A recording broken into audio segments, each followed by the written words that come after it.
en la plataforma y pueden utilizarla, repasarla, estudiarla, compartirla, etc. Bueno, entonces, recapitulando, la semana pasada le dimos finalización al análisis del juicio ordinario. Un juicio ordinario que nos va a servir de prototipo de guía para entender los demás juicios de conocimiento. Desarrollamos los aspectos principales de los medios de prueba, el desarrollo de cada uno de ellos, el diligenciamiento, las fases procesales, y concluimos el procedimiento del juicio ordinario con la respectiva sentencia. Incluso una compañera hizo el ejercicio con todos ustedes de desarrollar el esquema del juicio ordinario. Pues bien, en ese orden de ideas es el turno de analizar y desarrollar el juicio oral, entendiendo el juicio oral como aquella excepción que existe en materia civil y en materia de familia, en donde se le va a dar prioridad o preeminencia al principio de oralidad y al desarrollo de todas las fases procesales de forma verbal o de forma oral. Esta es la única excepción. ¿Qué significa? Que la regla general es que los demás juicios en materia civil y en materia de familia van a ser eminentemente escritos. Solo el desarrollo de las diligencias de medios de prueba pues van a llevarse a cabo mediante audiencias. Tal es el caso o el ejemplo del juicio ordinario que, como repito, terminamos de estudiar la semana pasada. Primer aspecto importante entonces del juicio oral a tomarlo en cuenta, que es el único juicio en donde impera o reina el principio de oralidad. Otro aspecto importante a tomar en cuenta es que para efectos de nuestra clase, es decir, el derecho de familia, y para el desarrollo de esas instituciones jurídicas en la práctica, es decir, el derecho procesal de familia, de conformidad con las últimas reformas que les compartí al inicio cuando subí en la publicación este texto, la ley de las reformas que entraron en vigencia el día de este año, todas las diligencias o asuntos de derecho de familia con estas reformas que surgió la ley de tribunales de familia se van a conocer, tramitar y juzgar a través del juicio oral. Entonces, doble importancia de por qué tenemos que entender este juicio. Bueno, entonces, una vez hechos los puntos introductorios, vamos a dar inicio. No sin antes, por favor, verifiquen que tengan sus micrófonos apagados. Cuando ustedes pierden conexión o se vuelven a reconectar, automáticamente el sistema les enciende el micrófono y hay muchas interrupciones.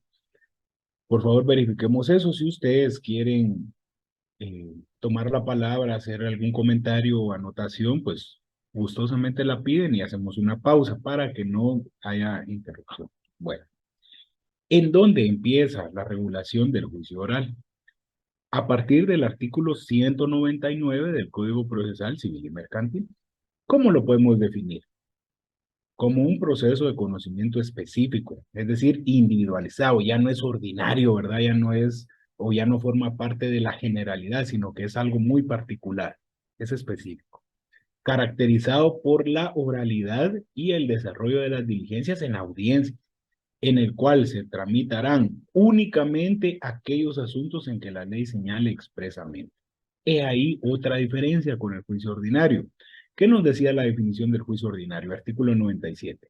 Se tramitarán en esta vía todas aquellas diligencias que no tengan señalada por la ley una tramitación especial.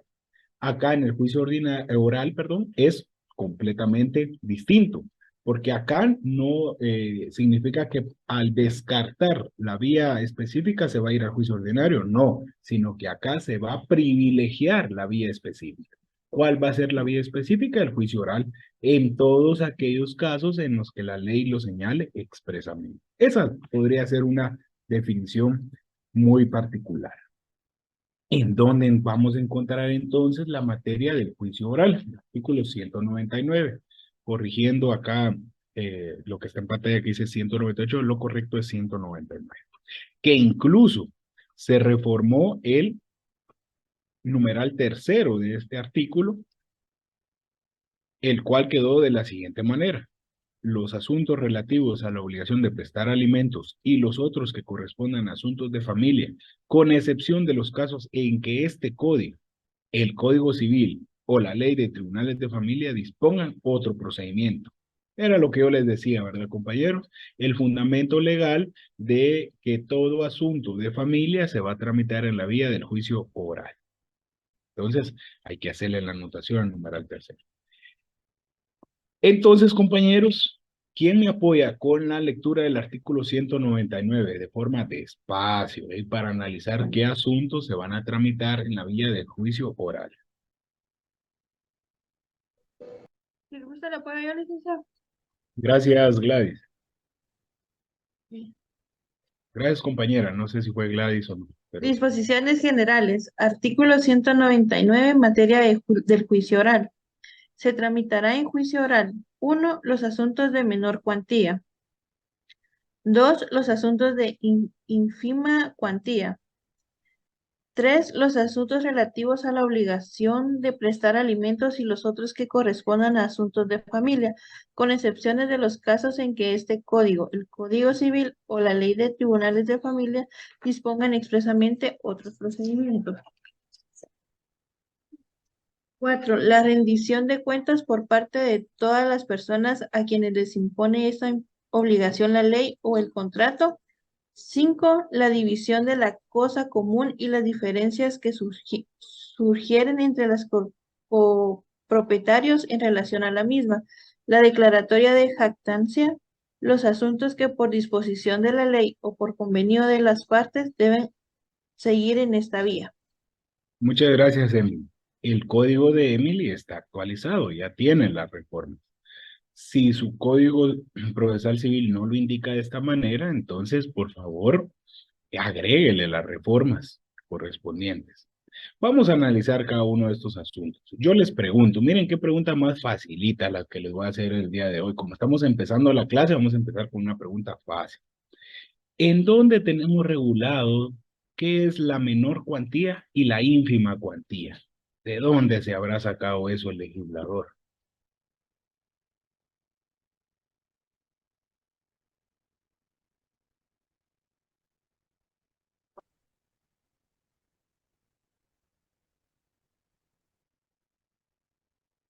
Tan, tan, tan, tan. Se lo repito. Tal vez en cuanto a la competencia, Lick, Sin el tal vez. Estamos hablando de una regla de competencia, efectivamente. ¿En dónde encontramos qué es la menor cuantía? Bueno, pues recordemos, cuantía, estamos hablando de las reglas de competencia. Cuantía es el valor del juicio, a lo que asciende el juicio. Entonces ya les di una pauta, una idea. En dónde encontramos la cantidad de menor cuantía y de ínfima cuantía.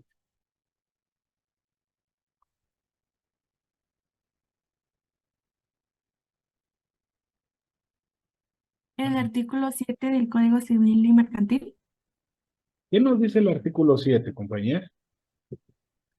Por razón de la cuantía son competentes los jueces menores cuando el valor que se litiga no exceda de los 2.000 quetzales. Sin embargo, son competentes los jueces de primera instancia para conocer de los negocios de menor cuantía cuando estos son incidentales del proceso principal. La Corte Suprema tendrá la facultad de señalar mediante acuerdo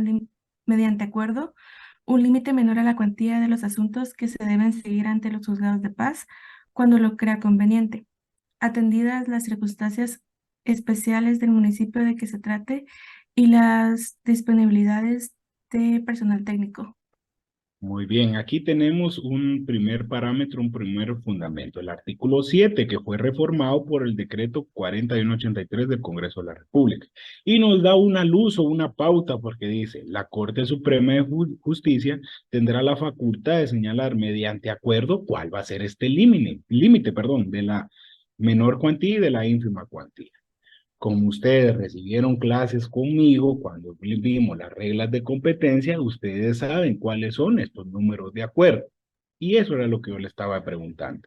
¿En qué acuerdo de la Corte Suprema de Justicia encontramos la menor cuantía para la materia civil y la menor cuantía para la materia de familia?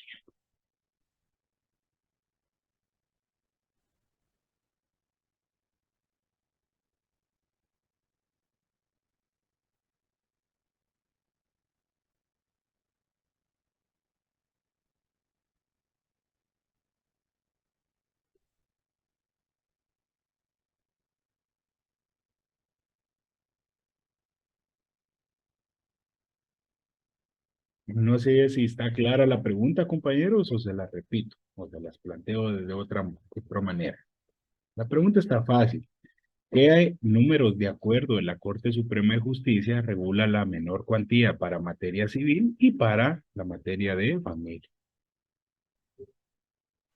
Sería el acuerdo 37-2006 en cuanto a familia y el 24-2022. Según la anotación que tengo aquí, También que iba, Carlos, pero es al revés. Es el acuerdo 37-2006 para materia civil y el decreto 24-2022 para los asuntos de familia. gracias, Lick. Muy bien. Recuerdan que eso lo vimos en el texto el número 9, que se llama Generalidades del Derecho Procesal de Familia. E incluso cuando empezamos a analizar este texto, nos fuimos a la jurisdicción de los tribunales de familia, la ley de tribunales de familia y las reformas que sufrió por medio del decreto 47-2022, como acá lo estamos viendo en pantalla. Bueno, entonces última pregunta, y no es en el afán de molestarlos ni de presionarlos, sino simplemente recordar puntos básicos que ya todos hemos estudiado. Si no se recuerdan, pues buena oportunidad es de que ustedes repasen esto. Son cuestiones básicas, compañeros. Entonces, la última pregunta que les voy a hacer con respecto a la menor y a la ínfima cuantía es, díganme cuál es la menor cuantía para materia civil y cuál va a ser la menor cuantía para la materia de familia.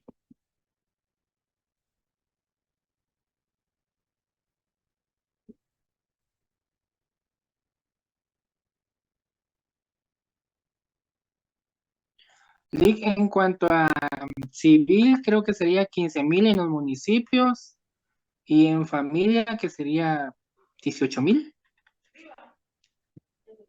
Como diría el catedrático Ricardo Alvarado Sandoval, que en paz descanse, ya falleció, él fue mi maestro de Derecho Notarial. No es bingo, compañeros, no es bingo, no es aquí una adivinanza.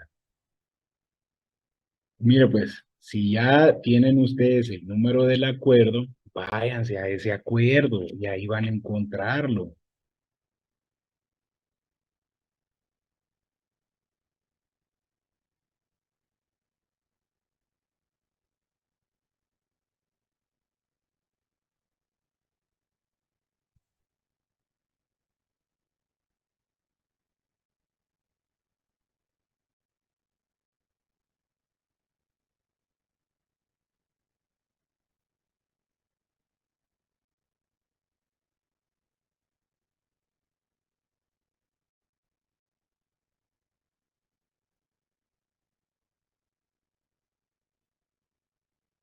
Alguno me dirá, licenciado, pero yo no tengo ese acuerdo, hubiera dicho, yo lo hubiera pasado comprando esta semana. ¿Cómo se lo dije en esa oportunidad hace más de 2 meses? Eso está al final de su Código Procesal Civil y Mercantil. No tiene usted que comprar nada más.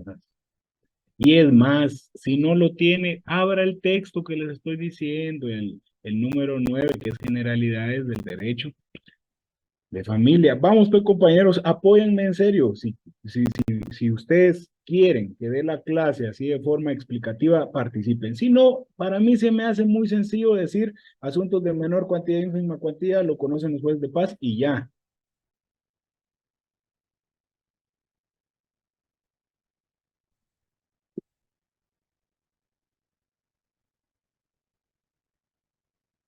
Licenciado, buen día. Acá tengo yo que son 18,000 en materia de familia en el decreto.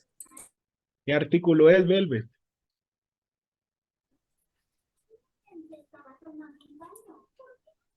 Em, Dice el artículo, modifica el artículo 211 del Código Procesal Civil y Mercantil. ¿Y en materia civil?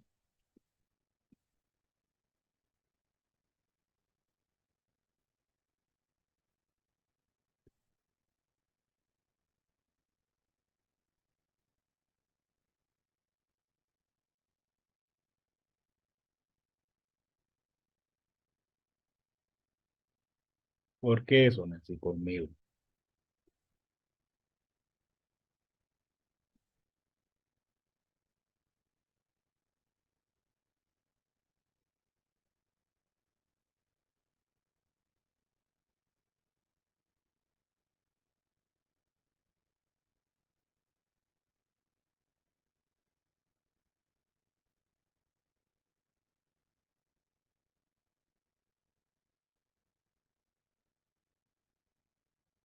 Algunas caras de ustedes son como que indiquen qué idioma está hablando hoy o de qué estará. Licenciado, Dios mío, eso solo él. licenciado, el artículo 211 dice de que cuando la cantidad que se litiga no exceda de 10,000 quetzales y habla de la ínfima cuantía.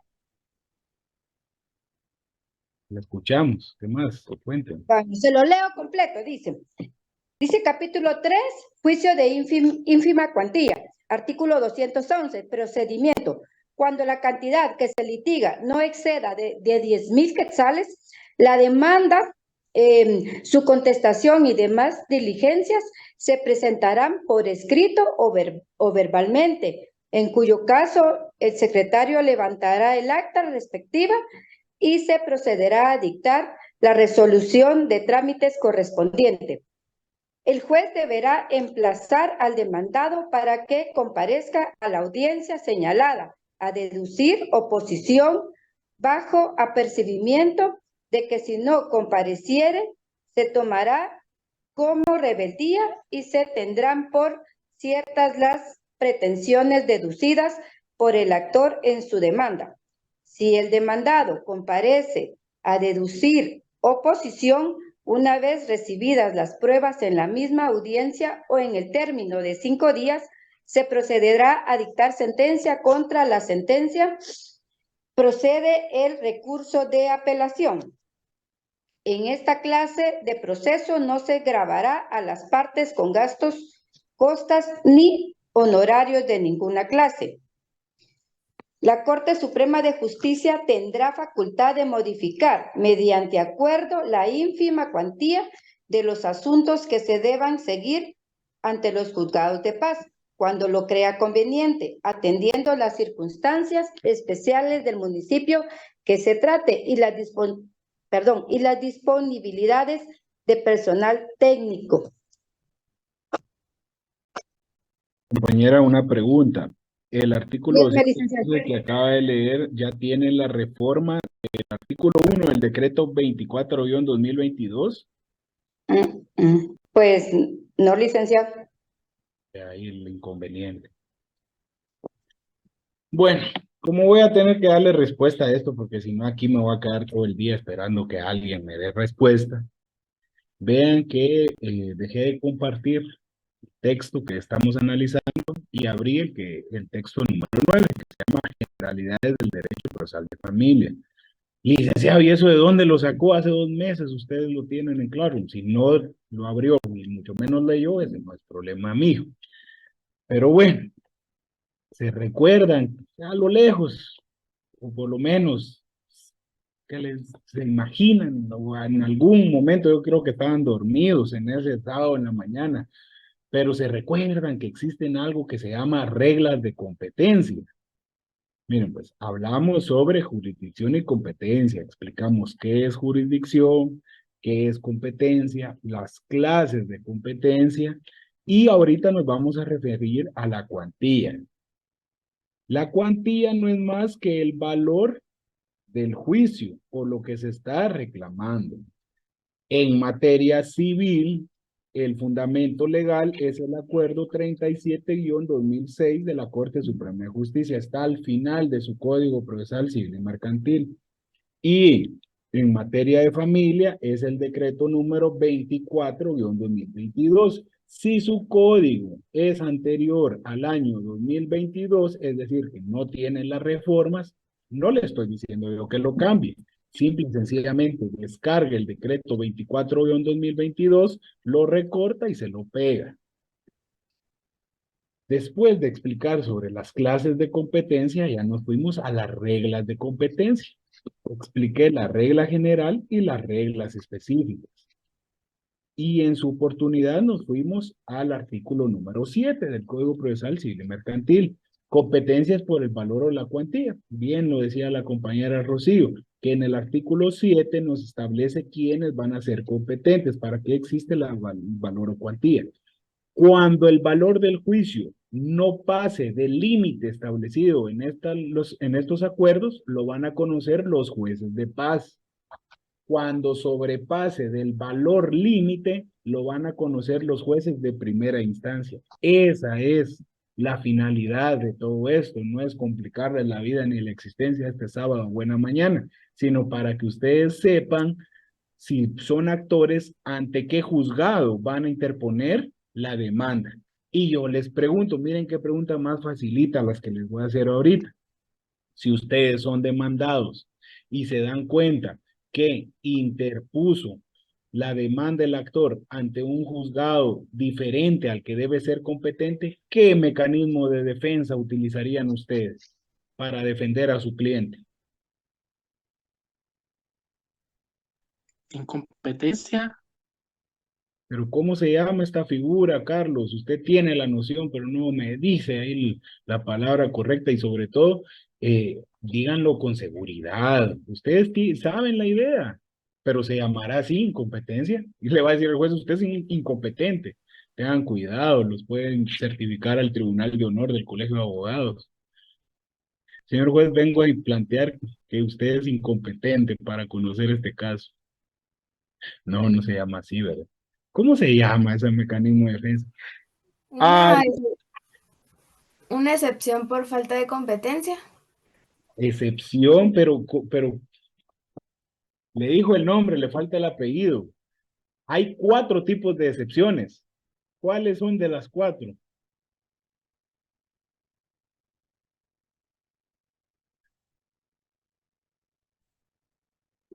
Me va a dar algo. ¿Será una excepción perentoria, Jennifer?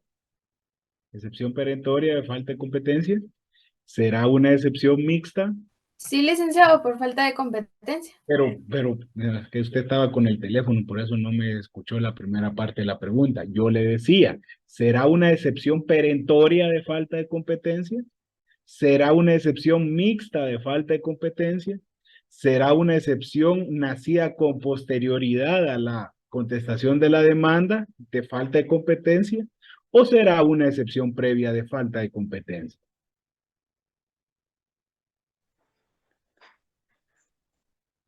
Sí, sería una excepción previa de falta de competencia. Ah, muy bien, Carlos, ya ve, así es como se responde. Si ustedes solo me dicen incompetencia, malo. Si me dicen excepción de falta de competencia, malo. Es una excepción previa. ¿Y por qué es previa? A ver quién la responde. Todo esto son preguntas de exámenes. Y ya se los dije, mi examen final va a ser eminentemente casos prácticos. Yo no les voy a preguntar qué es una excepción previa de falta de competencia. Les voy a colocar un caso en donde ustedes tendrán que analizar qué excepción es la que deberán de aplicar.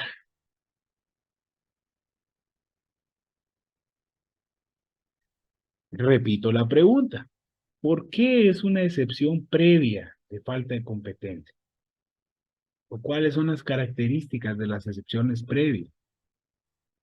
Vean, pues todo surge de la primera pregunta que yo les hice.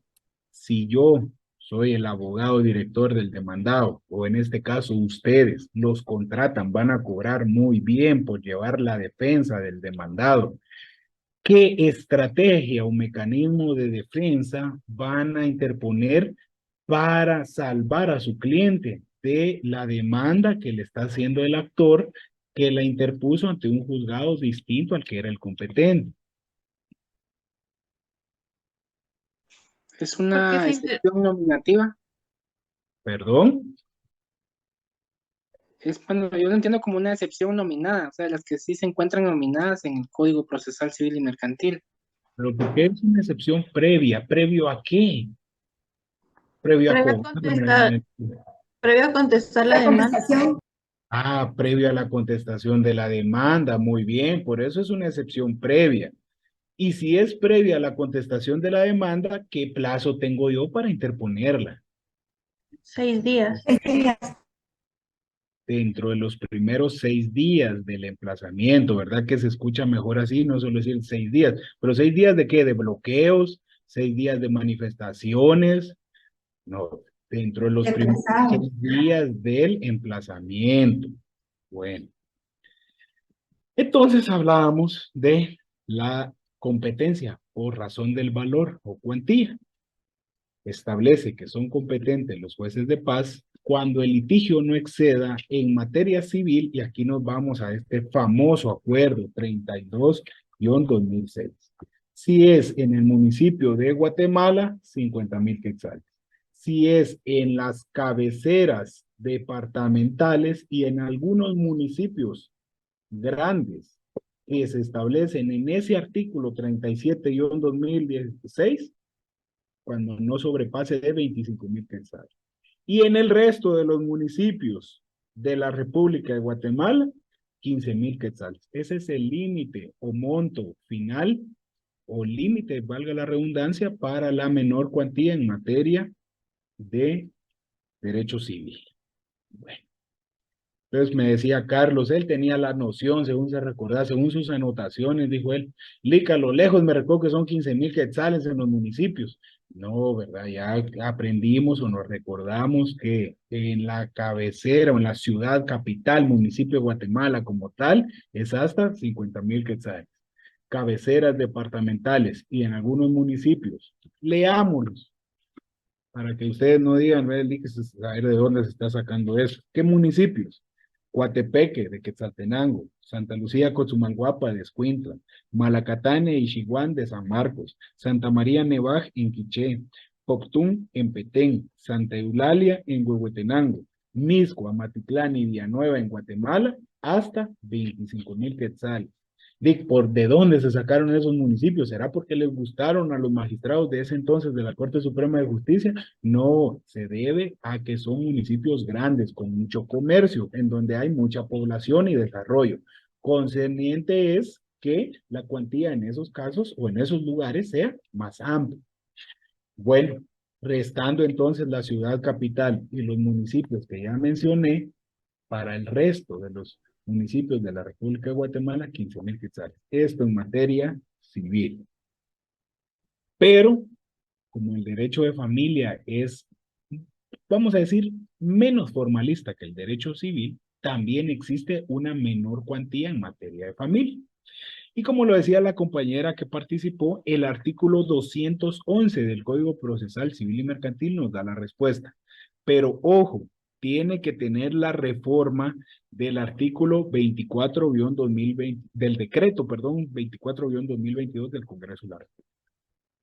¿Qué nos establece el artículo ya con las reformas en el cuarto párrafo? Por favor, alguien que tenga su código con las reformas, que lea el cuarto párrafo nada más.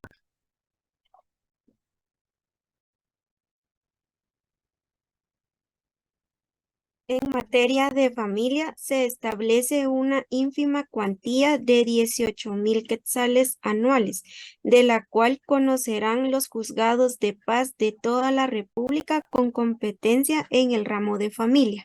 Muchas gracias, Irma. Usted siempre muy acertada en sus intervenciones. Bueno, aquí tenemos el fundamento legal, entonces, compañeros.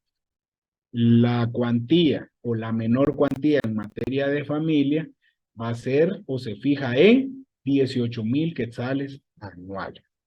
Aquí, la siguiente pregunta que yo les haría en el examen final es, ¿y de dónde se sacó el legislador?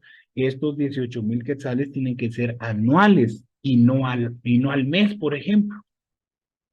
¿Quién me da esa respuesta? Ya lo vimos también. Cuando desarrollamos este tema de la regla de competencia, lo vimos.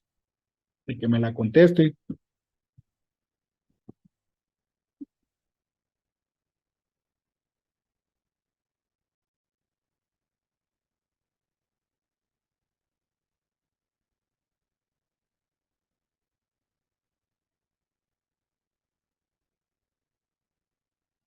¿Por qué para calcular la cuantía en materia de familia, el artículo 211 nos dice 18,000 quetzales anuales? ¿De dónde se saca esa justificación de que debe ser al año?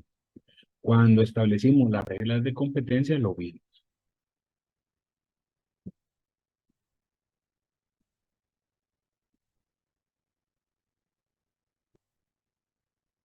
Les iba a dar puntos por contestar esa pregunta, pero como ya se las puse en pantalla, ya no, porque ya les di el chip.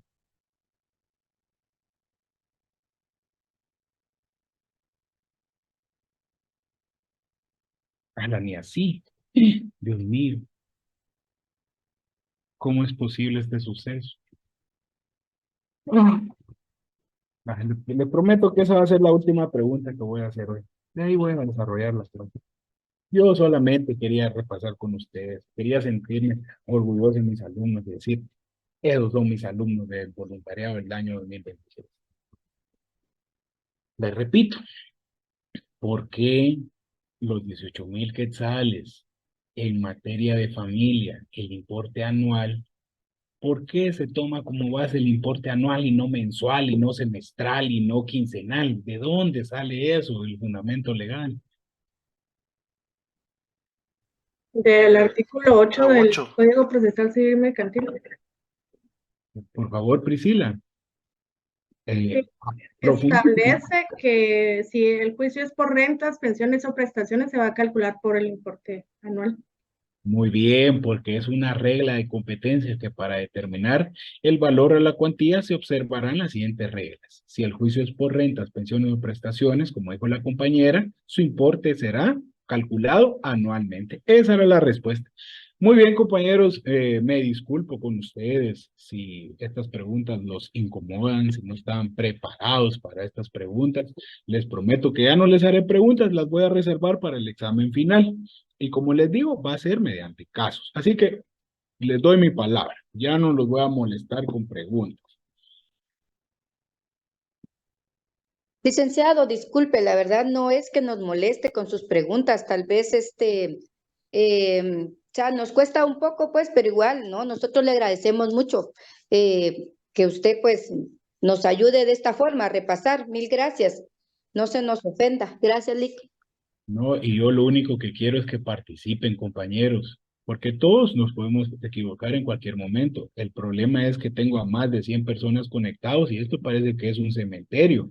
2 o 3, los mismos de siempre son los que participan y los demás, eso es lo que a mí verdaderamente no me agrada en el tema de preguntas. Por eso les digo, ya no vamos a hacer preguntas. Mejor será un monólogo en donde yo le hablo a la computadora y ustedes están en todo el uso, en toda la libertad. Si quieren participan y si no, no, como han sido las últimas clases. No hay problema. Bueno, continuemos. Entonces, materia de juicio oral. Los asuntos de menor cuantía ya los vimos y los de ínfima cuantía. De conformidad con el artículo 211, ¿cuál es la diferencia entonces entre menor cuantía e ínfima cuantía? Ya lo leyó la compañera que me hizo favor de apoyarme con el artículo 211 en el primer párrafo, que establece que cuando el valor del juicio o cuantía no supere los 10,000 quetzales, se podrá presentar de forma verbal, porque ya es una ínfima cuantía. Esa es la diferencia entre ínfima y menor cuantía. La anotación que tenemos acá en pantalla es de que ambos asuntos los va a conocer un juez de paz. Y ahora lo que yo les decía, ¿verdad? Las reglas de competencia. Por el contrario, si sobrepasa el límite de la menor cuantía, ya será juez competente el de primera instancia que corresponde. Bueno, Número 3, este sufrió reformas, entonces ya no se entiende que es solo los relativos a la obligación de dar alimentos, sino todo lo relativo a la obligación de prestar alimentos y los otros que correspondan a asuntos de familia. Esa sería la reforma entonces. Sí, Emily, le doy la palabra. Licenciado, perdón, solo Mira, con lo yo de la... tengo mi resaltador y mi código y aquí voy ahí aprendiendo, recordando, ¿verdad? Aprendiéndome la reforma sobre todo. Si ustedes quieren, lo hacen. Si no quieren, no lo hacen. No hay problema. Sí, Emily, ¿qué me decía? eh, de la diferencia de la ínfima cuantía, dijo que cuando no excediera de los 10,000 quetzales, era ínfima cuantía. Sí, pero no lo digo yo, lo establece el artículo 211, ¿verdad? Para que no digan, es que Lin Melo se inventó eso. No, el artículo 211, ¿qué nos establece? Cuando la cantidad que se litiga no exceda de 10,000 quetzales, la demanda, su contestación de demanda y las demás diligencias, ¿qué va a decir ahí? Se presentarán por escrito o verbalmente, nos da la facultad, ¿verdad? Muy bien, si ustedes, yo sé que tal vez no les da tiempo de apuntar todo, pero no lo tienen que apuntar, solo anótenle a la par ahí, asuntos de ínfima cuantía, ver artículo 211. Asuntos de menor cuantía, ver acuerdo 37-2006 y el decreto 24-2022. Ya ustedes en la comodidad de su hogar ya hacen un estudio más detenido. Y sobre todo estos textos de donde yo me fundamento ya se los he compartido, ¿no? Aquí no estoy descubriendo el agua azucarada. Continuemos. Entonces, ya vimos que los asuntos de menor cuantía, ya establecimos la cuantía, asuntos de ínfima cuantía, ya establecimos también cuál es esa cuantía, cuál es la característica principal. Número 3, todos los asuntos relativos a la obligación de prestar alimentos y también todo aquel que sea asuntos de familia. Tal vez esa sería la modificación que hay que hacer acá, ¿verdad? Y todos aquellos asuntos de familia. Número 4 dice, la rendición de cuentas por parte de aquellas personas que la ley les impone esta obligación. Les dije que no les iba a hacer más preguntas, pero eso es la última. A ver si les prometo la última. Díganme un ejemplo de una persona, de un sujeto, de una institución jurídica de familia que está obligado a rendir cuentas porque administra los bienes de menores de edad. Eso lo vimos hace algunos meses. Cuando Un estuvimos. tutor, un Muy tutor bien, legal. muy bien, Luz Helena, el tutor está obligado a rendir cuentas por lo menos una vez al año. ¿Y qué pasa cuando no quiere rendir cuentas? Entonces el protutor o cualquier otra persona interesada podrá demandarlo en la vía de ¿qué juicio? Oral. Muy bien, juicio oral, lo que estamos viendo. ¿Cuál es el fundamento legal? El artículo 199, numeral 4. Quinto, la división de la cosa común. Existe cosa común cuando un bien inmueble pertenece en copropiedad a dos o más personas. La copropiedad es una forma especial de la propiedad regulada en el Código Civil. Entonces, nadie está obligado a permanecer en copropiedad. Cuando las partes voluntariamente quieren darle fin a esa copropiedad, pues se ponen de acuerdo y realizan una partición o división de la cosa común. ¿Y qué pasa cuando uno o más sí están de acuerdo, pero existe una persona renuente que no quiere terminar la copropiedad? Entonces los demás interesados podrán demandarlo en la vía del juicio oral de división de la cosa común. 6. La declaratoria de jactancia. ¿Qué es la jactancia? Cuando yo presumo que tengo derechos sobre otra persona, por ejemplo, yo me jacto de que Emily Roche me debe 50,000 quetzales y se los digo a ustedes en clase, los pongo en mis redes sociales, lo saco en un periódico, etc. Entonces Emily me va a decir, esas son mentiras. El licenciado no tiene ningún documento que acredite que yo le debo. Entonces lo voy a demandar en la vía civil, declaratoria de jactancia, para que el juez le dé un plazo de 15 días para que él interponga la demanda correspondiente que cree que tenga. Y si no lo hace, pues a él se le va a condenar a daños y perjuicios. Esa es la jactancia. Y por último, Otros aquellos asuntos en los cuales, por disposición de la ley o por convenio de las partes, se tenga que utilizar la vía del juicio oral. Y aquí tengo algunos ejemplos para compartir con ustedes. El artículo 826 y 828 del Código Civil. También el artículo 133 de la Ley de Derechos de Autor, que establece que toda diferencia o discrepancia que surja con arreglo a esa ley, que es una ley eminentemente mercantil, se va a dilucidar en la vía del juicio oral. Entonces ahí les estoy dando ejemplos en los cuales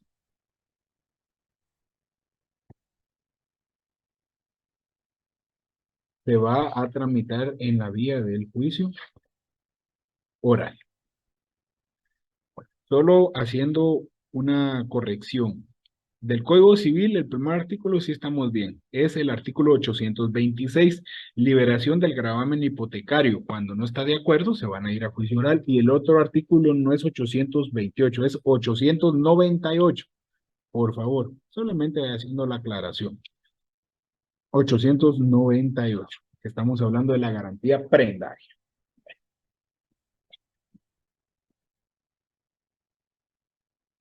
Luego tenemos los principales juicios en materia de familia que se llevan a cabo en juicio oral. ¿Cuáles son?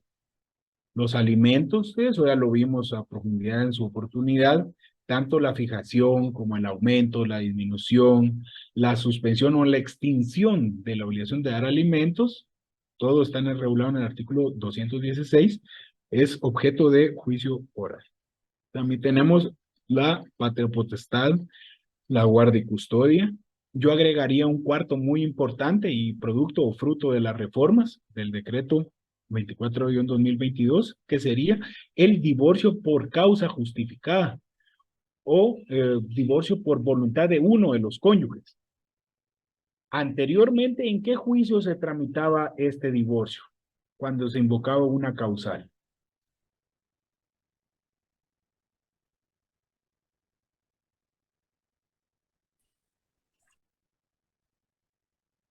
En el juicio ordinario. Muy bien, y ahora con las reformas del decreto 24-2022 es objeto de juicio oral. Ténganlo presente, ténganlo muy en cuenta. Este artículo me parece muy importante, el 200. Lo voy a leer y de ahí ustedes me van a hacer favor, algún voluntario, de interpretar. Establece el artículo 200. Son aplicables al juicio oral todas las disposiciones del juicio ordinario, en cuanto no se opongan a lo preceptuado en este título. Principalmente dice, en cuanto no se opongan a las características de este juicio oral. ¿Cuáles son las características? Concentración, oralidad, celeridad, economía procesal. Todos esos son principios, van de la mano, que buscan que se lleven a cabo el mayor número de diligencias en el menor número de audiencias posibles. Bueno, les pregunto entonces, a manera muy personal, ¿cómo entienden o qué entienden, mejor dicho, por integración del procedimiento?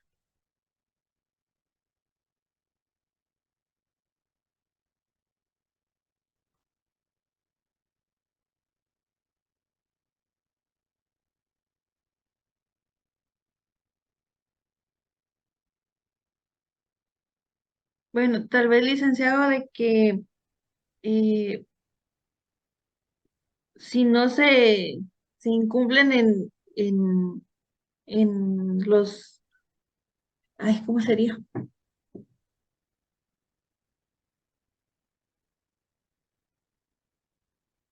Son Que, aplicables. que son aplicables mientras no se violen los principios, se pueden ir en la vía oral. Bueno, tienen la idea, pero leamos el artículo 200. Son aplicables al juicio oral todas las disposiciones del juicio ordinario, siempre y cuando no se opongan a los principios propios del juicio oral. Alguien más que ¿Alguna otra intervención? ¿Algún otro compañero que no haya intervenido?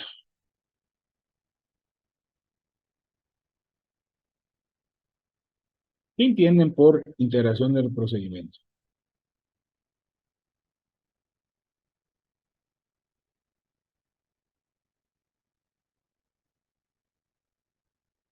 Que básicamente se pueden usar las mismas del juicio ordinario, las disposiciones, exceptuando aquellas que, pues, como decía yo, supongan o digan lo contrario a lo de este título. Muy bien, Diego, gracias. Y cuando dice se podrán usar las disposiciones del juicio ordinario, ¿a qué se refiere? ¿Qué entienden ustedes? ¿O qué disposiciones? ¿O qué son disposiciones?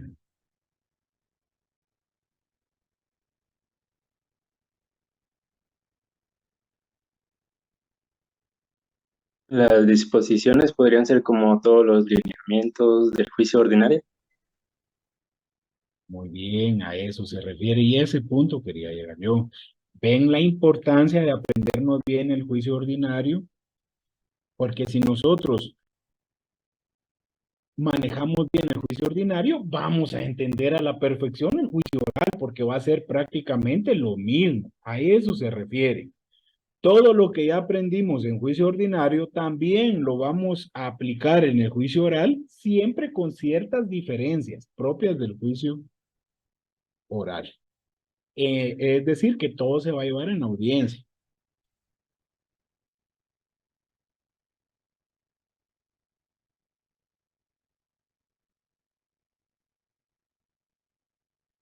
Bueno, ahora vamos a empezar con el procedimiento del juicio oral. Solo préstenme o denme un minuto. Ahorita estoy con ustedes de vuelta.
Ya estoy de vuelta, compañeros. Disculpen ahí la interrupción. Bueno, entonces, habiendo explicado los aspectos principales o introductorios para entender o posicionarnos en el juicio oral, vamos a desarrollar el procedimiento. Va a ser más breve que el del juicio ordinario porque ya no nos vamos a centrar en pormenores de los medios de prueba porque van a ser los mismos. Lo que vamos a centrarnos va a ser en los plazos, en los requisitos que debe de contener los escritos y cómo se van a diligenciar los medios de prueba. Bueno, entonces, el procedimiento empieza a partir del artículo 201. La demanda. La demanda podrá presentarse verbalmente, en cuyo caso el secretario levantará el acta respectiva, sobre todo en los casos de ínfima cuantía, que ya los vimos. Pero la regla general o lo más común es que se presente por escrito. En ambos casos deberá observarse lo prescrito en los artículos 106 y 107 de este código en lo que fuera aplicable. Es decir, los requisitos de forma y de fondo. ¿Quién se recuerda cuáles son los requisitos de fondo de una demanda?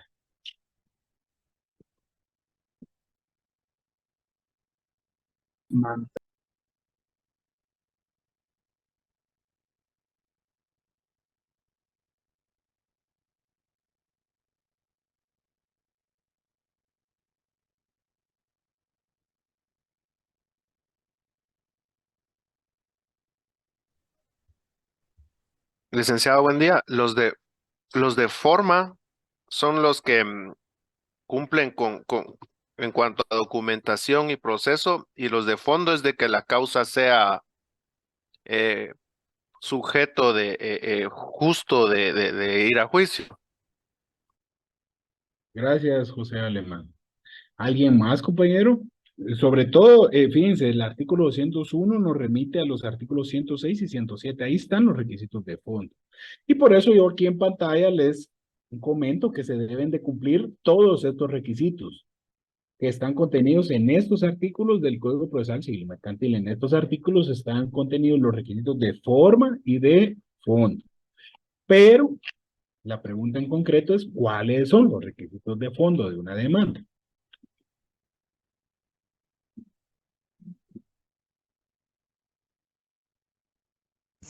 Licenciado, buenos días. Buenos días, Francisco. Son el fundamento de la demanda, licenciado. Los artículos en que se basan. Usted se refiere al fundamento de derecho. De fondo. Sí, licenciado. Usted me dijo fundamento de la demanda. No, el fundamento de derecho, ese es uno. ¿Cuáles son los demás? Serían los que establece el artículo 106 en cuanto a los hechos que se deben de fijar con claridad y precisión, las pruebas que van a rendirse, los fundamentos de derecho, la petición y los documentos, obviamente, en los que se reclama esa pretensión. Entonces son 5 requisitos de fondo que debe tener toda demanda. ¿Cuáles son, Carlos? Repítaselos a sus compañeros, por favor. Es lo que está contenido en el artículo 106. Dice, en la demanda se fijarán con claridad y precisión, primero, los hechos en que se funde. Segundo, las pruebas que van a rendirse. Tercero, los fundamentos de derecho. Lo siguiente sería la petición. Y el 107, pues, hace referencia a los documentos, ¿verdad? Que son como otros medios de prueba. Muy bien, muchas gracias, Carlos. Entonces, compañeros, recordando que estos son los requisitos de fondo, y a quienes no los habían escuchado, no estuvieron en esa clase, pues ya los aprendieron. Bueno, entonces, como todo juicio, inicia con la demanda, presentada ante juez competente. Puede ser por escrito o de forma verbal. Lo más común, lo más lógico, es que sea por escrito.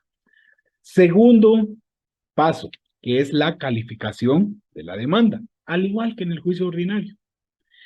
El juez va a proceder a calificar la demanda. Si no llena los requisitos necesarios, se dictará una resolución para subsanar los previos interpuestos, para rechazar de fondo o de plano la demanda porque no se ajusta en lo mínimo, o por el contrario, si cumple todos los requisitos de ley, va a emitir una resolución dándole trámite a esta demanda.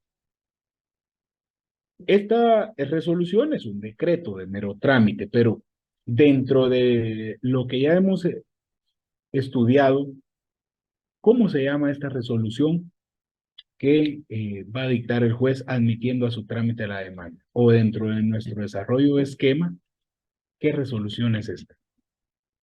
Primera resolución. Muy bien, Irma, muy bien, gracias. Es la primera resolución o resolución de trámite. Que incluso, fíjense cómo el artículo 202 le dedica un artículo en específico, porque nos establece, si la demanda se ajusta a las prescripciones legales, el juez señalará día y hora para que las partes comparezcan a juicio oral. Es decir, que todo el desarrollo se va a llevar en una audiencia oral, previniéndolas que deben de llevar sus medios de prueba, bajo percibimiento de continuar el juicio en rebeldía del que no compareciera. Entre el emplazamiento del demandado y la audiencia deben de mediar por lo menos 3 días, el cual podrá ser ampliado por razón de la distancia. Vean todo lo que regula el artículo 202. Entonces, en la resolución de trámite, además de darle trámite a la demanda, se señala día y hora para la audiencia, previene a las partes de que deben de comparecer con sus medios de prueba, y el que no compareciere se va a seguir el juicio en rebeldía. Yo les pregunto entonces, recordando un poquito, haciendo remembranza, ¿qué entendemos por rebeldía o qué es la rebeldía, mejor dicho? No presentarse. Muy bien, Yolanda, muy bien. La no contestación de la demanda, licenciado. No contestación de la demanda, muy bien. Pero un poquito más técnicos, compañeros, somos estudiantes de derecho. Porque yo así le dije a mi jefa la semana pasada por los bloqueos, no me presenté, no pude pasar, no me decretó rebelde, ¿verdad? Pero bueno, ¿para qué es la rebeldía?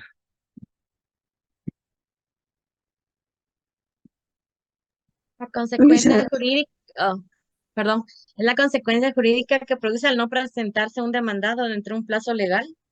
Ah, ahí está mejor. Gracias, Luz Elena. Es la no comparecencia o la incomparecencia del demandado al proceso dentro de un plazo establecido. En este caso, ¿de cuántos días va a ser el emplazamiento? El emplazamiento es de 3 días. Bien, por lo menos de 3 días. Pueden ser 10, pueden ser 15, pueden ser 90 días. No, nunca he visto una resolución de 90 días plazo de la audiencia, pero no puede ser menos de 3. Eso es lo que nos está diciendo este artículo.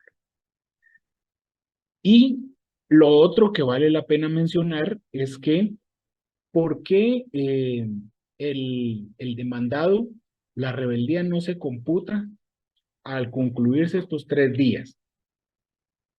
Porque es la no comparecencia a la audiencia. Por eso dice el primer párrafo del artículo 202, bajo apercibimiento de continuar el juicio en rebeldía de la que no compareciere, no dice ahí de quien no presente su memorial de contestación de demanda, por ejemplo, o de quien no presente excepciones previas, no, del que no comparezca a la audiencia, porque el emplazamiento se vence en la audiencia.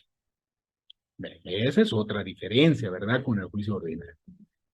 Y en cuanto a la notificación de la primera resolución, es exactamente lo mismo que en el juicio ordinario. Sin la notificación de esta primera resolución, las partes no quedan obligados a cumplir ni afectados en sus derechos.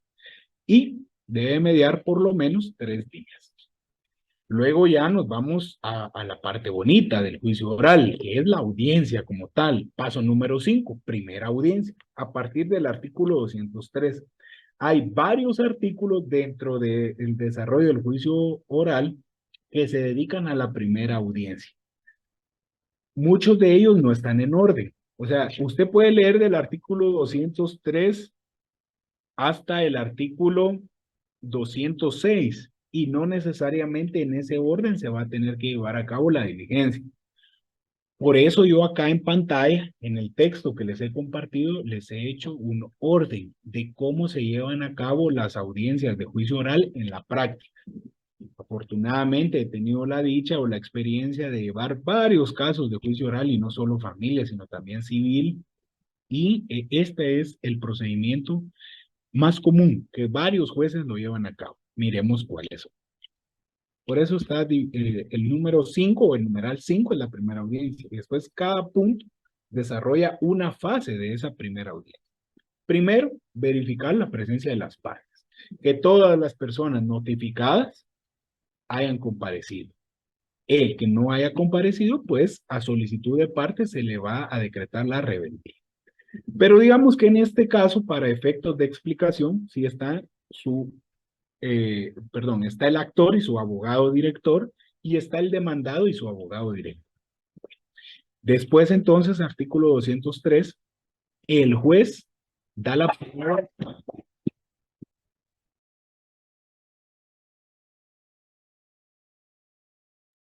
Perdonen, compañeros, denme un minuto nuevamente, ahorita estoy con ustedes.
Con las disculpas del caso, estimados estudiantes, ya estoy de regreso. Bueno, entonces estamos desarrollando las fases de la primera audiencia dentro del juicio oral. Dijimos que la primera era la verificación de las partes procesales. Segundo es la fase de conciliación, en el cual el juez propone fórmulas ecuánimes a las partes procesales para solucionar el conflicto. Está regulado en el artículo 203. Hay dos tipos de conciliación. La conciliación total, en las cuales el juez dicta un auto que pone fin al proceso y aquí se da por terminado el juicio oral sin mayor trámite. Pero también existe una conciliación parcial. En la conciliación parcial, pues únicamente se va a tener por aceptado el acuerdo sobre los aspectos que abarque, pero va a continuar el juicio sobre los demás asuntos que no se hayan pactado.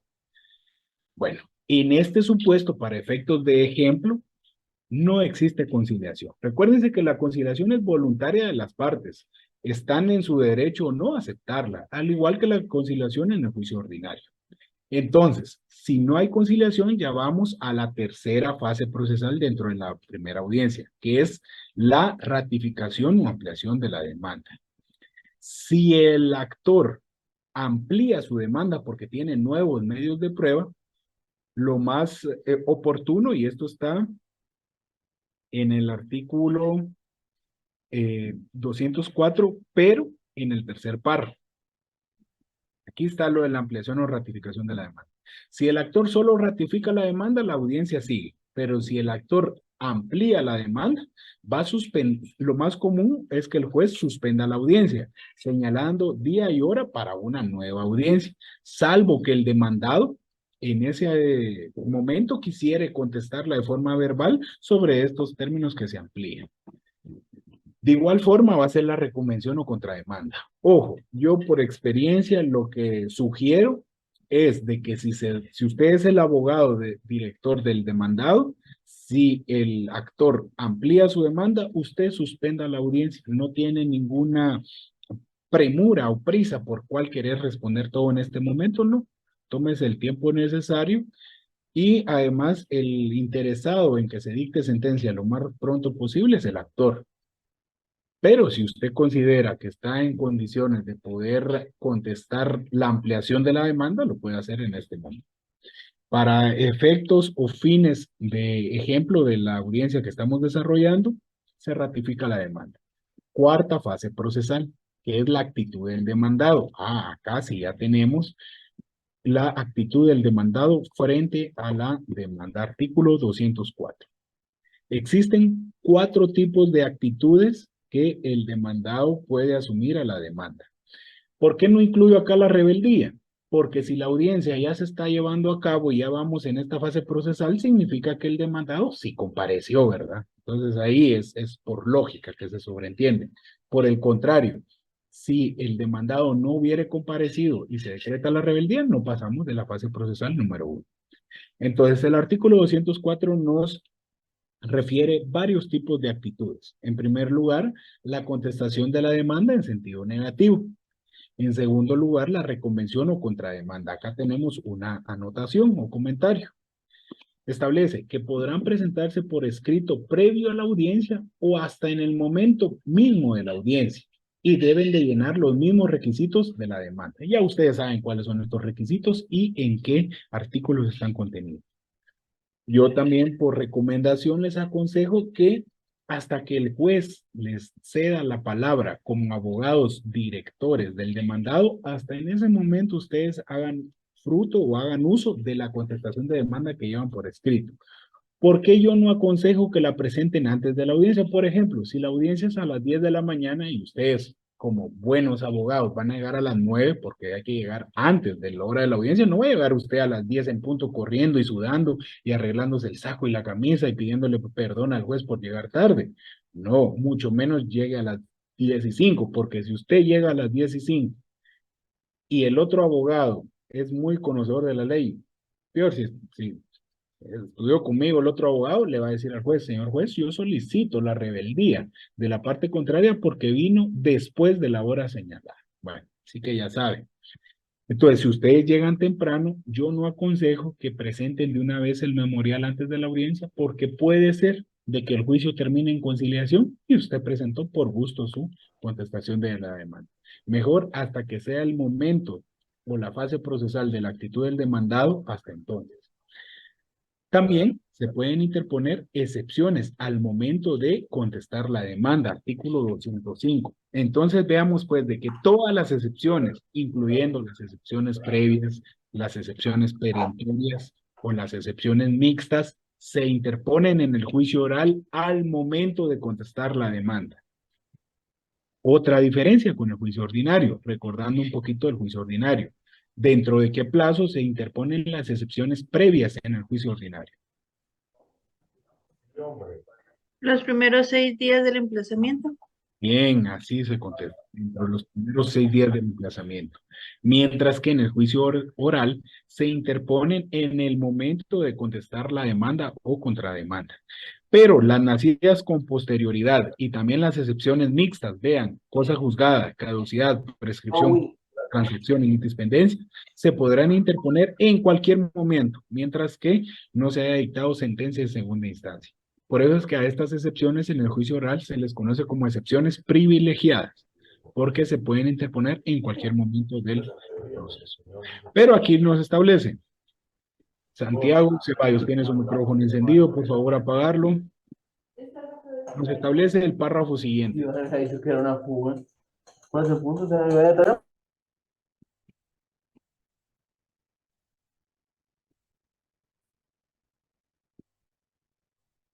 Con su permiso, Santiago, procedo a sacarlo de mi clase.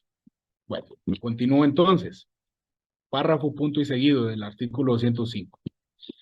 El juez debe resolver en esta primera audiencia todas las excepciones previas que pudiere, de acuerdo a lo que establece el artículo 121.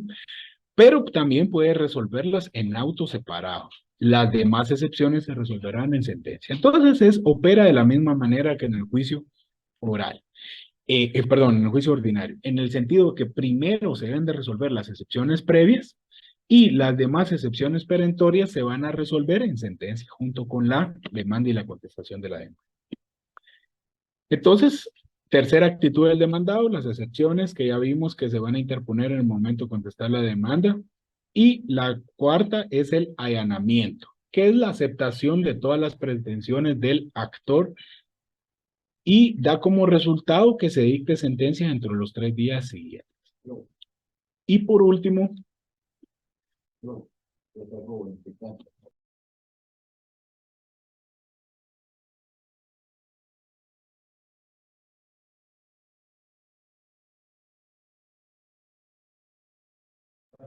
bueno, entonces les decía que es el turno de la última fase procesal de la primera audiencia, que es la recepción de los medios de prueba, artículo 206. Y vean, esta es otra diferencia con el juicio ordinario, porque en el juicio ordinario la demanda y la contestación de la demanda se da por un plazo establecido y por escrito. Después de presentadas las mismas y a solicitud de parte, se abre a prueba el proceso por el plazo de 30 días, periodo ordinario de prueba dentro del juicio ordinario. Mientras que en el juicio oral, acto seguido, inmediatamente después de presentada la demanda y la contestación de la demanda, acto seguido y sin necesidad de que ninguna parte lo solicite, se va a abrir a prueba el proceso. En este caso no vamos a tener un periodo de prueba de 30 días, por ejemplo, de 15 días, porque el periodo de prueba es en audiencia. Solo lo que dure la audiencia va a usted tener la oportunidad de presentar sus pruebas. Por eso es que la prevención de la primera resolución dice, se les apercibe o se les previene a las partes de comparecer a juicio oral con las pruebas, porque si no llega con pruebas, usted, por ejemplo, el demandado comparece a juicio, contesta la demanda, pero no lleva listos sus medios de prueba. Si va a proponer testigos, o declaración de parte y no la lleva adjunto en el memorial de contestación de demanda. Entonces no se les va a tener por recibidas. Por eso es que usted tiene que ir bien preparado a una audiencia de juicio oral, porque acá no se va a señalar otra audiencia. Por ejemplo, el 25 de octubre a las 10 de la mañana va a ser la declaración de testigos dentro del juicio oral. No, va a ser en la misma audiencia. Si está señalada para el lunes 23 a las 8 de la mañana, pues en ese momento el juez, cuando diga se abre a prueba el juicio, ahí se va a recibir la prueba. Y la finalidad o la regla general es que en una sola audiencia se diligencian todos los medios de prueba, así lo regula el artículo 206. Salvo que no diere tiempo recibir todas las pruebas, se va a señalar una segunda audiencia, así lo regula también el artículo 206,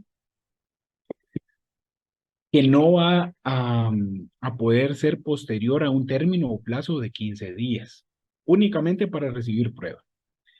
Y excepcionalmente, y como ahí sí que de manera o como regla muy, muy excepcional, rara vez acontece también en la práctica una tercera audiencia.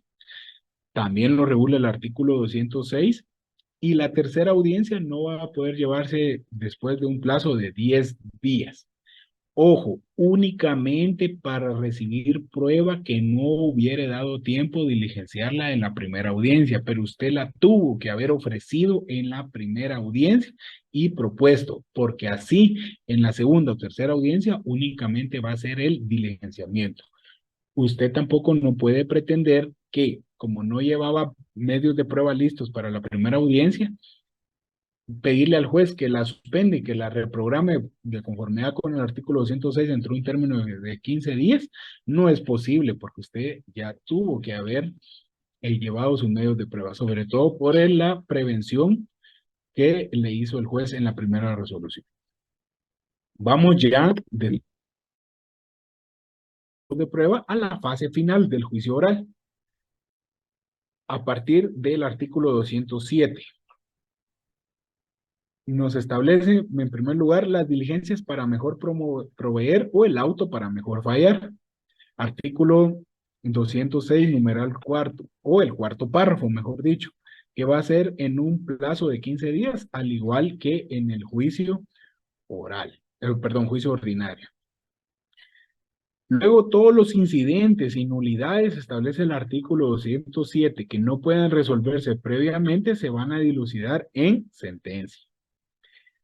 Hablando de sentencia, entonces acá si se dan cuenta tampoco existe vista, no hay un periodo de vista o una audiencia de vista, sino que después de recepcionados todos los medios de prueba y sobre todo si no existiere diligencias para mejor proveer o auto para mejor fallar, se va a dictar sentencia dentro de los 5 días siguientes de la última audiencia, así lo regula el artículo 208. Puede haber alguna pregunta entre ustedes ahorita y me digan, ¿y qué pasa si yo como actor no estoy de acuerdo con lo que el juez resolvió en sentencia? O yo como demandado no estoy de acuerdo con la sentencia porque me perjudica. A mi criterio, la demanda no tenía que declararse con lugar y fue declarado con lugar. Pues entonces el artículo 209 regula su propio procedimiento para el recurso de apelación. En este caso, solo va a ser apelable la sentencia siempre y cuando se pida dentro de los 3 días siguientes. El Tribunal Superior, es decir, la Sala de Apelaciones, una vez recibidas las actuaciones, señalará fecha para la vista dentro de los 8 días siguientes y verificada la vista, o mejor, sí, verificada la vista dentro de el recurso de apelación, si no hubieran diligencias para mejor proveer, se va a dictar sentencia de apelación dentro de los 3 días siguientes. Esta es otra diferencia con el juicio ordinario. El juicio ordinario sí admite recurso de casación, mientras que el juicio oral no. Acá el único medio de impugnación es la apelación en contra de la sentencia. Y esto es lo más importante del desarrollo del juicio oral. Ustedes me preguntarán, ¿por qué no se hizo mención de los medios de prueba? Solo se hizo mención que se van a recibir en la primera audiencia y si no hubiere tiempo en una segunda o tercera audiencia. porque los medios de prueba operan exactamente y de la misma manera que para el juicio ordinario. Es decir, tenemos declaración de las partes, declaración de testigos, reconocimiento judicial, documentos, presunciones, medios científicos de prueba y dictamen de expertos bajo las mismas prevenciones y los mismos aspectos. Recuérdense que en el juicio ordinario estos medios de prueba se diligencian en audiencia, pues entonces de la misma manera se van a diligenciar en la audiencia del juicio oral. El único requisito es que usted lo tuvo que haber ofrecido y propuesto en su escrito de demanda y de contestación de demanda respectivamente. Voy a hablar de estos dos artículos, artículo 213 y 214, específicamente para el juicio oral de fijación de pensión alimenticia o de alimentos, y ya después nos vamos al esquema del juicio oral, y si ustedes tienen preguntas, en este momento es donde ya nos vamos a dedicar a resolver las dudas del juicio oral. En primer lugar, para el juicio de alimentos, y por acá venía una pregunta en el segundo parcial, el artículo 212. El actor deberá presentar junto con su demanda el título en el que se fundamenta, que puede ser un testamento, un contrato, la ejecutoria en la que conste la obligación o el documento justificativo de parentesco. Por acá venía la pregunta. Nos estamos refiriendo que es un documento o un título para demandar, que consiste en la ejecutoria en la que conste la obligación. ¿A qué tipo de documento me refiero? Muchos dijeron documentos justificativos de parentesco o también me dijeron las certificaciones de nacimiento, de matrimonio, y no, me estoy refiriendo a, por ejemplo, una sentencia de divorcio en donde se acreditó o se justificó la pensión alimenticia. Entonces este va a ser el título para demandar. Ahora vamos con el artículo 213, la pensión provisional. El juez, al calificar la demanda, si se trata de un juicio de alimentos, en base a los documentos que se acompañan, fijará prudencialmente, es decir, de acuerdo a su lógica, su experiencia y a la justicia, una pensión provisional acorde. Tal vez no sobre la pensión provisional que está pidiendo el actor, pero tampoco mínima. Entonces va a ser algo intermedio, en el cual va a fijar el monto de la cantidad de dinero y que puede ser modificado en sentencia, puede ser aumentado o disminuido en sentencia. Lo que sí es cierto es de que desde que se notifica la demanda de juicio de alimentos y donde existe pensión provisional, desde este momento, desde este mes, empieza a correr esa pensión alimenticia. Y finalmente, otro aspecto que yo recomiendo en los juicios de alimentos son las medidas precautorias. Ya lo vimos también en su oportunidad, las medidas cautelares o precautorias. Entiéndase el embargo, anotación de demanda, la intervención, el arraigo. Todos estos medios precautorios o medidas precautorias, el demandante o actor podrá pedirlas en su demanda y el juez va a ordenarlas sin más trámite y sin necesidad de prestar una garantía, sobre todo en estos juicios de pensión alimenticia. Las más comunes en estos juicios son la del arraigo para evitar que el demandado salga del país sin que deje a un representante legalmente constituido, y también el embargo de bienes, muebles, inmuebles o de cuentas bancarias. Muy bien, y eso es lo más importante del juicio oral. Ahora nos vamos con el esquema, que es la representación gráfica de lo que acabamos de explicar. No sin antes, yo les pregunto, ¿alguien tiene alguna duda o comentario de lo que hemos explicado hasta el momento? Con gusto le resolvemos.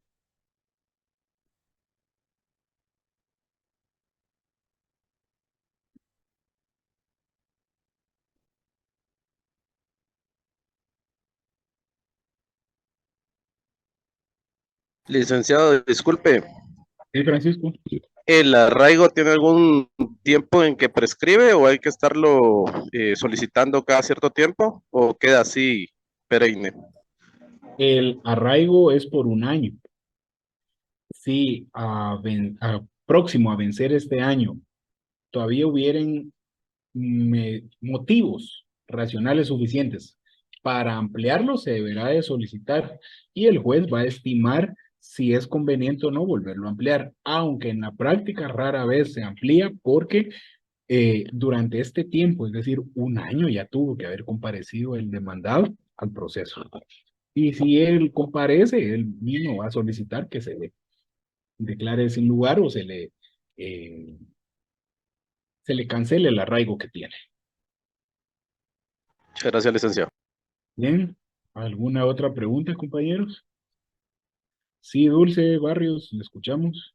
Buen día, licenciado, con una consulta. En la recepción de los medios de prueba, digamos, si en la primera audiencia se presentan medios de prueba, pero en una segunda audiencia, ya que no se dio tiempo de terminar en la primera audiencia, ¿se podría presentar más si en la primera audiencia ya se hubieran presentado los medios de prueba? ¿Se podrían agregar? Porque usted Bueno, nos indicó que no se podían agregar si en la primera no se hubieran presentado, pero en la segunda sí. le comprendí a la perfección la pregunta, Dulce. Con gusto la vamos a resolver. Ya se me estaba confundiendo de último. Les comento yo. Si usted va a presentar, es más, recordemos un poquito algo de la semana pasada.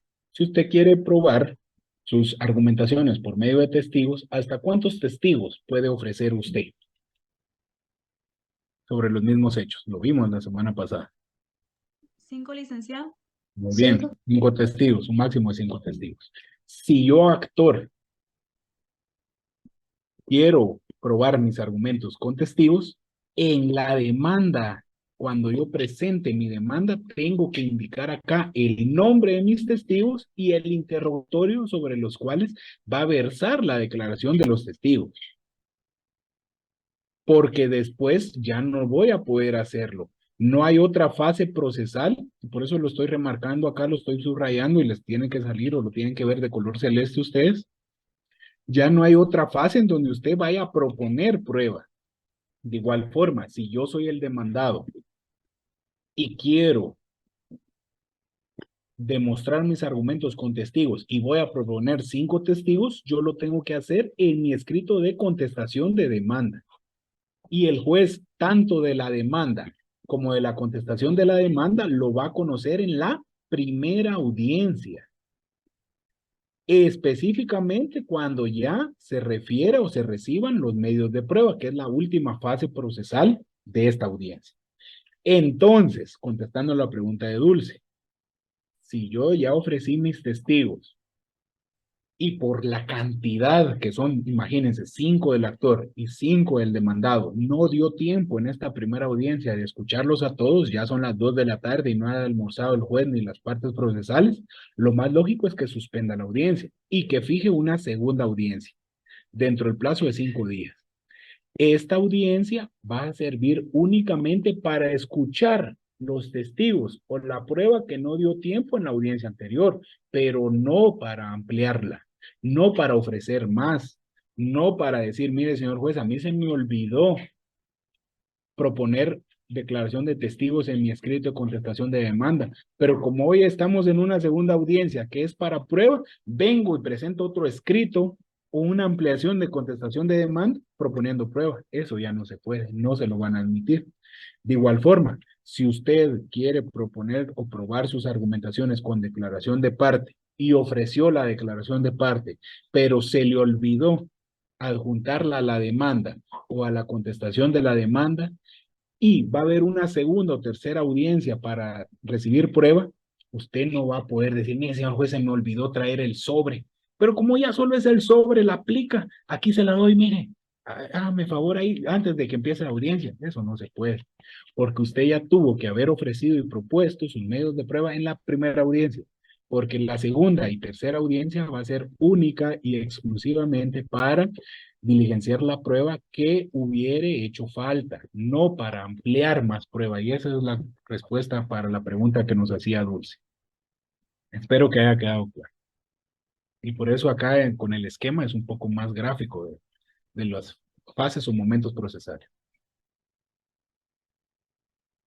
Gracias, licenciado. Muy bien. ¿Alguna otra pregunta, compañeros? Aprovechen, este es el momento para que ustedes resuelvan sus dudas. Sobre todo al hacer una comparación entre el juicio ordinario y el juicio oral. Bueno, Mientras recibimos más preguntas, si no las pueden hacer por micrófono, también las pueden plantear en el chat. Le pido favor a Jacqueline, veo que está conectada, que les comparta el link de asistencia de la clase de hoy, por favor, para que todos la puedan llenar. ¿Alguna otra pregunta? ¿Duda? ¿Comentario? ¿Algo de reglas de competencia? No, eso ya no, eso no les gustó. Ahí están todos haciendo clavitos para que yo no vaya a poner preguntas de esas en el examen.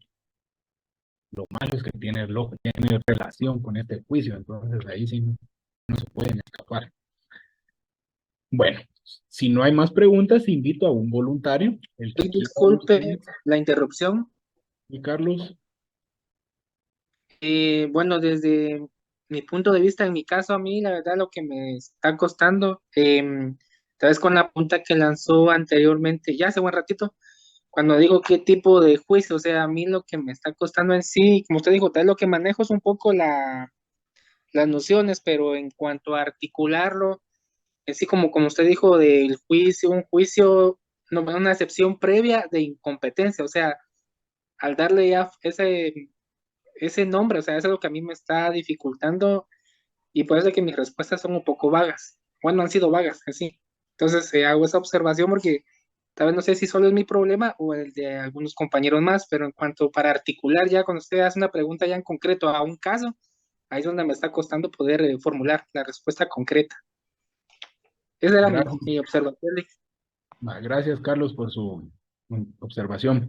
Yo los entiendo bastante bien y les voy a poner un ejemplo bien fácil.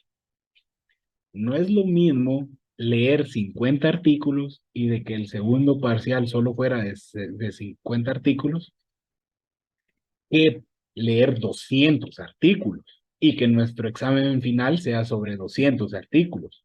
Como tampoco no es lo mismo tenernos que aprender solo un juicio, el juicio ordinario. Que ya tenernos que aprender los 4 juicios de conocimiento, ordinario, oral, sumario y arbitraje.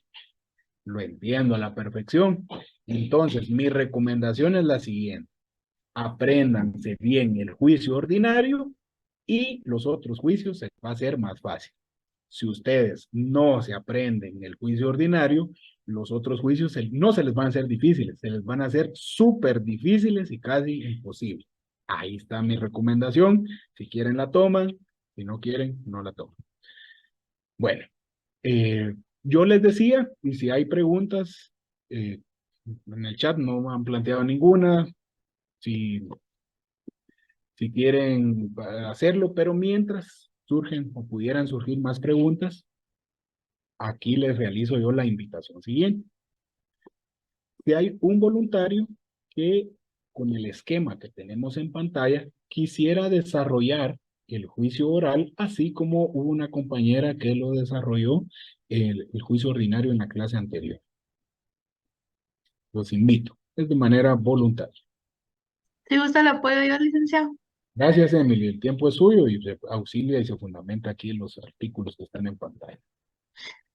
El juicio oral inicia con la demanda, se plantea de forma verbal o escrita, que están los requisitos en el 50, en el artículo 50, 61, 63, 79, 106, 107 y 201 del Código Procesal Civil y Mercantil. Luego continuamos con la resolución y notificación. Juez señala día y hora para que las partes comparezcan a juicio, previniéndolas presentar sus pruebas con fundamento en el artículo 202. El emplazamiento entre la notificación y la audiencia debe mediar por lo menos 3 días. Fundamento en el artículo 202, segundo párrafo. La primera audiencia. Primero, conciliación. En el artículo 203, rectificación o ampliación de la demanda. 3, articulación del demandado. Actitud del demandado, solo perdone, Emily, solo para aclarar. Es la tercera fase procesal, primero está la conciliación, luego la ratificación o ampliación de la demanda y ahora es el momento de la actitud del demandado. Gracias. Ahora es la actitud del demandado, contestación de la demanda, fundamento en el artículo 204, excepciones previas o perentorias. Gracias, licenciada. Artículo 205. Se planteará el momento de contestar la demanda El juez debe resolverlas en la primera audiencia. El actor puede ofrecer pruebas para contradecir las excepciones. Se señala para el efecto otra audiencia. Reconvención, que serían 3 días para audiencia. Allanamiento, 3 días para sentencia. Rebeldía serían 5 días para sentencia. Y como cuarto punto, las partes deben llevar su prueba. En caso de diligenciamiento, si no fuera posible, se señalará nueva audiencia, fundamento en el artículo 206. Si hubiera una segunda audiencia, dentro del plazo de 15 días para el diligenciamiento de los medios de prueba, con fundamento en el artículo 128. Recibidas todas las pruebas, el juez dictará sentencia dentro de 5 días. Si se presentara una tercera audiencia dentro del plazo de 10 días para la diligencia, los medios de prueba que hicieran falta, fundamento en el artículo 206. El juez, como siguiente punto, el juez opcionalmente puede decretar un auto para mejor fallar en un plazo de 15 días, fundamento en el artículo 206. Sentencia, se dictará sentencia dentro de 5 días a partir de la última audiencia, fundamento en el artículo 208. Si el actor no estuviera de acuerdo, se planteará una apelación. Solo será apelable la sentencia. Se impondrá una interposición con 3 días. Se dictará una vista de 8 días y la sentencia sería de 3 días. Gracias, Emily, muy amable. Pues bien, a grandes rasgos y de manera bien explicada, ese es el esquema o el desarrollo del juicio oral. Solo quiero hacer 2 observaciones. Si se dan cuenta, en la casilla de sentencia dice que se va a dictar sentencia dentro de los 5 días siguientes a partir de la última audiencia. ¿Por qué no digo yo a partir de la tercera audiencia o de la segunda audiencia? Porque no sabemos si van a haber esas audiencias. Puede ser de que en la primera audiencia se diligencien todos los medios de prueba. De hecho, en la práctica es muy común que en la primera audiencia se diligencien todos los medios de prueba. Entonces, de acá, ya estos 3 pasos siguientes no pudieran existir. Puede ser que estén, como puede ser que no. Entonces, se puede dictar sentencia. Y para aclarar el último esquema o cuadro de la apelación, si se dan cuenta, tiene una línea remarcada o punteada porque no siempre va a haber apelación. Esto es algo opcional de las partes. La parte que se considere afectada en la resolución podrá apelar, solo la sentencia. Entonces aquí explicando los plazos son los siguientes. Se interpone el recurso de apelación dentro de los 3 días siguientes de notificada la sentencia. La sala de apelaciones, una vez recibidas las actuaciones, va a señalar audiencia de vista dentro de los 8 días siguientes. Y por último, una vez evacuada la audiencia de vista, se va a señalar sentencia dentro de los 3 días siguientes. A eso se refiere este último cuadro de la apelación. Bueno, entonces les agradezco a todos por la atención el día de hoy prestada. Gracias a Jacqueline, que veo que ya les compartió en el chat la asistencia del día de hoy. Y nuevamente les hago la invitación, si hubieran alguna pregunta, comentario en relación a la clase de hoy, estamos para resolver. Andy, ¿tiene la palabra?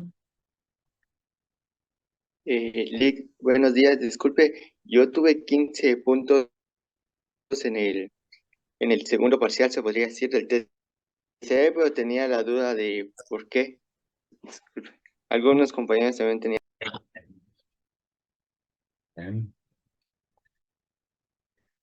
Yo soy el catedrático, Andy, y yo califico y esos son mis criterios, mis anotaciones y mis controles, entonces por eso tienen ese resultado. ¿Alguna pregunta de la clase el día de hoy? Lo único que les puedo decir es lo siguiente. Si les piden subir la asistencia a determinada fecha, hagan. Si les piden subir sus resúmenes de determinada forma y en determinada fecha, hagan. Si no aparecen registros de esas 2 actuaciones, aunque usted hubiera estado hasta las 12 de la noche, yo no puedo hacer nada. Rebeca, le escuchamos, tiene la mano levantada. Buenos días, licenciado. Solo tenía duda con qué documentos serán objetos a evaluar en el examen final. Si sería el de procesos de conocimiento en materia de familia y el de generalidades del derecho procesal de familia. Serán los 2. los dos textos, generales del derecho procesal de familia y juicios de conocimiento. ¿Por qué? Porque el juicio sustantivo, perdón, la materia sustantiva o los fundamentos sustantivos del derecho de familia ya fue objeto de evaluación en el segundo parcial, y entonces para el juicio, para el examen final van a ser estos dos textos. El texto número 9, generalidades del derecho procesal de familia, y los juicios de conocimiento, el texto número 10, así como las reformas que les he compartido. Gracias, licenciado. Muy bien. ¿Alguna otra pregunta, intervención?